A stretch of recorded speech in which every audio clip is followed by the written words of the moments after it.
Pukul 07.00 pagi, 18 Juni 2019, suasana di Desa Sukamaju, Kecamatan Abung Selatan, Kabupaten Lampung Utara masih seperti biasa. Embun tipis menggantung di udara, bau tanah basah bercampur aroma bunga kopi dari kebun tetangga. Namun ketenangan pagi itu pecah ketika Haji Surono, 62 tahun, pemilik kebun durian terbesar di wilayah itu, datang tergesa-gesa ke kantor Polsek Abung Selatan bersama menantunya Ratna Puspitasari. Mereka melapor bahwa Andi Wicaksono, anak kandung Haji Surono, sekaligus suami Ratna, sudah menghilang selama 2 hari. Suara Haji Surono serak, tapi terdengar tenang saat berbicara di hadapan petugas jaga. Dia anaknya masih muda, Pak. Kadang emosian. 2 hari lalu kami sempat ribut soal pembagian hasil panen. Dia bilang mau ke Bandar Lampung cari kerja sendiri. Saya pikir cuman ngambek sebentar, nanti juga pulang. Tapi sampai sekarang nggak ada kabar. Ratna yang duduk di samping mertuanya, matanya merah sembab jemarinya meremas ujung jilbab, berusaha menahan tangis. Dia sempat telepon sebentar, katanya sudah di jalan cari kerja. Dia suruh saya jangan khawatir. Tapi setelah itu, saya coba telepon lagi, nomornya sudah tidak aktif. Petugas mencatat semua keterangan. Di desa kecil seperti Sukamaju, hilangnya seseorang biasanya cepat terdengar, apalagi jika orang itu anak seorang tokoh ternama seperti Haji Surono. Pencarian awal sore itu beberapa warga ikut membantu mencari di sekitar terminal bus pasar, bahkan di rumah kerabat di desa tetangga. Namun tidak ada tanda-tanda keberadaan Andi. Petugas mulai menanyakan ke teman-temannya, tapi jawaban mereka sama, terakhir kali melihat Andi adalah saat ia meninggalkan rumah dengan motor bebek warna biru, membawa tas ransel hitam. Beberapa warga mulai berbisik-bisik mengaitkan hilangnya Andi dengan utang piutang keluarga Surono. Rumor mengatakan Haji Surono sedang terlilit hutang besar setelah gagal investasi di perkebunan sawit di Kalimantan. Namun itu semua masih sekadar cerita dari mulut ke mulut. Sosok Haji Surono. Di mata warga, Haji Surono dikenal sebagai sosok ramah dermawan, sering mengundang tetangga untuk makan durian gratis saat musim panen. Ia juga rutin membantu masjid desa dengan sumbangan setiap bulan. Kebunnya yang luas mencapai belasan hektar, dikelola bersama puluhan pekerja musiman dari berbagai daerah, mulai dari Tulang Bawang Mesuji hingga Lampung Timur. Namun di balik senyumnya yang hangat, Surono punya reputasi sebagai pengusaha yang keras dalam urusan uang. Beberapa mantan pekerja pernah mengeluh karena upah sering terlambat dibayar. Meski begitu, tidak ada yang berani melawan mengingat posisinya yang terpandang dan relasinya yang luas dengan pejabat lokal. Hari kedua, tanpa kabar. Memasuki hari kedua, suasana di rumah besar Haji Surono mulai terasa tegang. Ratna hampir tidak makan, hanya duduk memandangi pintu berharap suaminya pulang. Beberapa kerabat mencoba menenangkan, namun tatapan mata Ratna selalu kosong. Malam itu hujan turun deras. Petir menyambar di kejauhan dan di teras rumah Surono duduk merokok, pandangannya menerawang ke kebun durian yang gelap gulita. Ia terlihat gelisah, tapi setiap ada yang bertanya, jawabannya selalu sama. Andi itu anak pintar, nanti dia pulang sendiri. Namun keesokan paginya polisi datang membawa kabar baru, dan kabar ini akan mengubah segalanya. Seorang warga desa Sumber Agung sekitar 5 km dari Sukamaju mengaku melihat seorang pria mirip Andi pada malam sebelumnya berjalan sendirian di dekat kebun singkong. Warga itu sempat menyapa, tapi pria tersebut hanya melirik sekilas lalu berjalan cepat ke arah hutan kecil di belakang kebun. Petugas langsung menuju lokasi, namun jejak kaki yang mereka temukan terhenti di tepi sungai kecil. Tidak ada tanda Andi menyeberang dan air sungai saat itu cukup deras karena hujan semalam. Bayangan ancaman sementara itu, seorang tetangga dekat Pak Darto secara diam-diam memberitahu polisi bahwa 2 malam sebelum Andi hilang, ia melihat sebuah mobil minibus hitam parkir di dekat kebun Surono, tepat di jalur yang sepi dan jarang dilalui. 2 pria keluar dari mobil membawa sesuatu seperti karung besar ke arah belakang kebun. Kesaksian ini membuat polisi mulai curiga bahwa hilangnya Andi bukan sekadar pergi merantau atau lari dari masalah keluarga. Ada kemungkinan ia menjadi korban penculikan atau sesuatu yang lebih buruk. Namun saat petugas mencoba menanyakan hal ini kepada Surono, pria tua itu tersenyum tipis dan berkata, itu cuma orang beli durian, mungkin pekerja saya yang antar." Tatapan matanya tenang, tapi entah kenapa salah satu penyidik merasa ada sesuatu yang ia sembunyikan. Mereka belum tahu bahwa hilangnya Andi hanyalah awal dari rangkaian peristiwa yang akan mengguncang desa Sukamaju, dan bahwa kebun durian yang selama ini menjadi simbol kemakmuran sebentar lagi akan berubah menjadi tempat paling menyeramkan di Lampung Utara. Pukul 11 New siang 20 Juni 2019, terik matahari menyengat desa Sukamaju. Sebagian warga sedang beristirahat setelah bekerja di kebun, namun di bagian belakang kebun durian milik Haji Surono suasana mendadak heboh. Paidi, seorang buruh harian, sedang mencari bebek peliharaannya yang lepas ke arah kebun kosong di pinggir sungai. Saat melewati sebuah gubuk kayu tua yang sudah lama tak dipakai, ia mencium bau menyengat campuran manis, menyengat seperti buah busuk bercampur dengan bau anyir menusuk. Paidi menutup hidungnya tapi rasa mual langsung menyerang. Bau apa ini, gumamnya sambil melangkah hati-hati ke arah gubuk. Pintu gubuk terbuka sedikit, engselnya berdecit saat ia mendorong. Apa yang dilihatnya membuat lututnya lemas. Di dalam gubuk belasan tubuh manusia tergeletak dalam posisi aneh, ada yang terkulai di lantai, ada yang membungkuk, seperti tengah berusaha berdiri, mata melotot bibir, membiru busa kering menempel di sudut mulut. Lalat berkerumun, suara dengungnya memenuhi ruangan. Paidi terhuyung mundur, dadanya sesak. Ia menjerit, "Astagfirullah, mati semua tolong. Ada orang mati semua di sini." Teriakan itu menggema memecah keheningan siang. Warga yang sedang bekerja di kebun sekitar berlarian menuju gubuk. Tak lama polisi dan perangkat desa pun berdatangan. Garis polisi dipasang, area segera dikosongkan. Dugaan awal semula polisi menduga ini adalah kasus keracunan massal, mungkin dari makanan basi atau terkontaminasi gas beracun. Namun wajah-wajah para korban menunjukkan penderitaan luar biasa. Ada ekspresi ketakutan yang membeku, seolah mereka sempat menyadari kematian yang datang tapi tak bisa melawan. Penghitungan cepat menunjukkan ada 18 korban, semuanya buruh musiman di kebun durian milik Haji Surono. Anehnya tidak ada tanda perkelahian, tidak ada darah, hanya keheningan yang mengerikan. Munculnya sang pemilik sekitar 30 menit setelah lokasi dipasangi garis polisi. Seorang perempuan berusia sekitar 60 tahun berlari dari arah rumah besar Haji Surono. Ia adalah Nyember Siti Marni, istri Haji Surono, sekaligus pemilik sah kebun durian itu. Begitu melihat mayat-mayat yang bergelimpangan, ia menjerit dan langsung ambruk di tanah. "Ya Allah, ini pekerja saya. Kenapa bisa begini? Siapa yang tega?" Air matanya mengalir deras, suaranya serak, memanggil nama beberapa korban seolah mereka anaknya sendiri. Warga yang melihat ikut terharu. Banyak yang mengenal Bu Marni sebagai sosok dermawan, sering memberi makan gratis pekerja, bahkan membantu membayar sekolah anak-anak buruh. Polisi kemudian membawanya ke posko untuk dimintai keterangan awal. Dengan mata bengkak, Bu Marni berkata, "Mereka semua orang baik, jauh-jauh datang kerja di sini. Saya selalu cek makanan mereka, saya pastikan semuanya cukup makan. Pagi tadi masih lihat mereka tertawa. Sekarang sudah begini." Kata-kata itu terdengar tulus, tapi mata seorang penyidik senior AKP Rahmat menangkap sesuatu yang janggal. Bu Marni menangis keras, namun tidak ada air mata yang jatuh. Otot wajahnya tetap tegang, dan sesekali tatapannya melirik cepat ke arah tim penyidik, seperti sedang menilai reaksi mereka. Rahmat yang berpengalaman lebih dari 20 tahun tahu ekspresi duka yang berlebihan bisa saja adalah topeng untuk menutupi sesuatu. Ia tidak langsung menuduh, hanya menulis catatan di buku kecilnya. Pemilik kebun, ekspresi berlebihan, observasi lebih lanjut. 1 nyawa yang hilang dari daftar. Menjelang sore tim forensik mulai mengidentifikasi para korban. Semuanya adalah pekerja musiman dari berbagai daerah di Sumatera. Namun ada satu kejanggalan, daftar pekerja berjumlah 19 orang, tapi hanya 18 jasad yang ditemukan. Siapakah 1 orang yang hilang itu? Apakah ia selamat atau justru pelaku?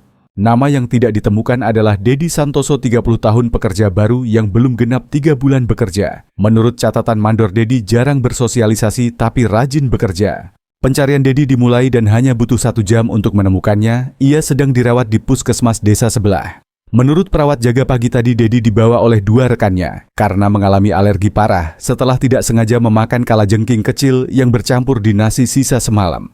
Tubuhnya penuh bentol merah, napasnya sesak, hampir pingsan. Karena insiden itu, Dedi tidak ikut makan siang bersama 18 rekannya yang ternyata menjadi santapan terakhir mereka. Dedi terbaring di ranjang puskesmas, tubuhnya masih lemas, napasnya berat. Saat diberitahu bahwa 18 rekan kerjanya tidak selamat, matanya membelalak. Ia menunduk, bahunya bergetar, lalu suara tangisnya pecah. Semua meninggal, Bang Joni, Pak Anwar, Mbak Yati, mereka semua." Tangisnya terdengar parau seperti orang yang mencoba bernapas di tengah gelombang kesedihan. Petugas kepolisian yang berjaga di sudut ruangan saling berpandangan. Ini bukan hanya korban selamat, tapi saksi kunci. Malam itu juga Dedi dipindahkan ke lokasi khusus yang dijaga ketat 24 jam. Tubuhnya masih lemah, namun pikirannya mulai bisa diajak bicara. Penyidik tahu setiap detail kecil yang ia ingat bisa menjadi kunci membuka misteri ini. Tim forensik bergerak. Keesokan harinya 21 Juni 2019, Pusat Laboratorium Forensik Polri tiba di lokasi. Semua sisa makanan dari dapur pekerja disegel, nasi putih, sayur bening, ikan pindang, air minum. Bahkan isi lambung dan sampel organ para korban ikut dibawa untuk diperiksa. Hasilnya membuat semua orang di ruang rapat terpaku 100% sampel mengandung carbofuran racun pestisida yang sudah lama dilarang di Indonesia. Dalam bentuk cair yang sudah diencerkan, racun ini tidak berwarna, tidak berbau, dan hanya butuh beberapa miligram untuk mematikan dalam 10-30 menit. Ini bukan keracunan makanan biasa, ini pembunuhan berencana. Yang lebih mengerikan, racun itu ditemukan di nasi yang sudah matang, artinya pelaku tahu persis proses masak di dapur dan memasukkannya saat tidak ada orang. Celah waktu mematikan penyidik menelusuri rutinitas dapur pada hari kejadian. Dari keterangan pekerja yang selamat di dapur, koki utama seorang buruh senior bernama Bu Rasti pergi ke pasar membeli kecap sekitar pukul 10.30. Selama 20 menit dapur kosong tanpa pengawasan. Dan di tempat kerja tanpa CCTV, tanpa satpam, satu-satunya orang yang punya kunci gudang makanan adalah Nipper Siti Marni. Kecocokan waktu ini membuat darah AKP Rahmat berdesir. Semua potongan mulai membentuk gambar yang mengerikan. Waktu, akses, dan kesempatan semuanya mengarah ke pemilik kebun. Sore itu ruang rapat kecil di Polres Bojonegoro dipenuhi aroma kopi pahit dan wajah-wajah tegang. Semua petugas duduk mengitari papan tulis besar yang penuh coretan nama, panah, dan angka. Di tengah foto nyindir Siti Marni, ditempel di bawahnya tertulis tebal, akses plus kesempatan. Namun AKP Rahmat tahu akses dan kesempatan saja tidak cukup. Untuk memastikan ini pembunuhan berencana, mereka butuh motif kuat, sesuatu yang membuat seorang wanita berusia 62 tahun tega menghabisi nyawa 18 orang yang selama ini tinggal dan bekerja di kebunnya. Menyibak topeng dermawan desa. Di mata warga desa Sukamaju, Nyemen Siti Marni adalah sosok dermawan, sering menyumbang ke masjid, membantu tetangga yang kesusahan, dan membagikan buah gratis setiap panen. Tetapi saat tim memeriksa data perbankan dan catatan pinjaman, topeng itu mulai retak. Dari laporan intelijen keuangan, Marni terjerat utang lebih dari 4-5 miliar rupiah kepada sebuah perusahaan pembiayaan ilegal yang punya kaitan dengan jaringan preman Surabaya. Beberapa bulan sebelumnya, ia telah menggadaikan seluruh kebun durian, termasuk lahan rumah dan alat produksi demi pinjaman cepat untuk mendanai proyek properti putra semata wayangnya Arman Saputra. Proyek itu ambruk hanya dalam 3 bulan. Uang hilang, tanah nyaris disita, dan debt collector mulai datang menagih dengan ancaman kasar. Tekanan dari dalam dan luar. Tidak hanya dikejar hutang, Marni juga dikepung masalah dari para buruh kebun. Mereka menuntut pembayaran upah yang tertunda hingga ratusan juta rupiah. Bisik-bisik mulai terdengar bahwa para buruh akan melaporkan ke Dinas Ketenagakerjaan dan media lokal yang bisa membuka semua kebusukan finansial Marni. Bagi seorang wanita yang membangun reputasi bertahun-tahun sebagai nyonya kebun sukses, aib bangkrut dan dituduh menipu buruh adalah mimpi buruk. AKP Rahmat mencatat di bukunya. Motif kemungkinan menghilangkan saksi dan penuntut. Bayangan Arman Saputra saat semua mata tertuju ke Nyiden Siti Marni, sebuah nama lain mulai muncul di catatan penyidik. Arman Saputra, 35 tahun, anak tunggal Marni. Lulusan perguruan tinggi yang drop out di semester akhir. Arman dikenal suka bergaya mewah meski tak punya usaha tetap. Yang membuat Rahmat curiga adalah sikap Arman pada hari ia pertama kali muncul di TKP, sehari setelah pembantaian. Ia datang dengan mobil pribadi, berpakaian rapi, wajah datar tanpa kesedihan mendalam, meskipun 18 orang yang mati itu adalah pekerja setia ibunya. Ketika dimintai keterangan, Arman mengaku sedang berada di Surabaya sepanjang hari kejadian, lengkap dengan bukti struk kafe dan hotel. Tapi bagi Rahmat semuanya terlalu rapi, dan itu justru mencurigakan. Sinyal dari teknologi unit siber pun dikerahkan. 2 hari kemudian, hasil pelacakan GPS ponsel Arman membuat ruangan rapat sunyi. Pukul 07.40 pagi, sinyal ponselnya terekam di sekitar kebun durian Sukamaju, hanya ratusan meter dari barak pekerja. Setelah itu ponselnya mati total dan baru aktif lagi di Surabaya pukul 13.30 siang. Skenarionya jelas, cukup waktu untuk berada di lokasi melakukan sesuatu, lalu menyusun alibi di kota besar. Sore itu unit siber kembali membawa sebuah map tebal berisi printout data digital. AKP Rahmat membuka lembar demi lembar sampai matanya berhenti di halaman berlogo aplikasi pesan populer. Di sana deretan chat yang sudah dihapus berhasil dipulihkan. Salah satunya membuat seluruh ruangan terdiam. Arman, Bu, lakukan seperti yang aku bilang. Jangan takut. Kalau sudah selesai semua masalah akan hilang. Marni, kamu yakin ini aman? Arman, aman. Sekali ini saja kita bebas dari mereka. Kata-kata itu bukan sekadar percakapan ibu anak. Itu adalah naskah persekongkolan. Retak di wajah tenang. Keesokan harinya, Arman dipanggil kembali ke Polres. Awalnya ia masih mempertahankan sikap tenang, bahkan mencoba bercanda dengan penyidik. Tetapi ketika Rahmat menggeser foto tangkapan layar chat ke depannya, wajah Arman memucat. Ini bukan saya, mungkin ada yang menyamar, katanya cepat. Namun suaranya bergetar dan Rahmat tahu tembok pertahanan sedang runtuh. Rencana sempurna yang mulai bocor, penyidik menekan dengan pertanyaan beruntun. Mengapa GPS menunjukkan dia di kebun saat pagi hari kejadian?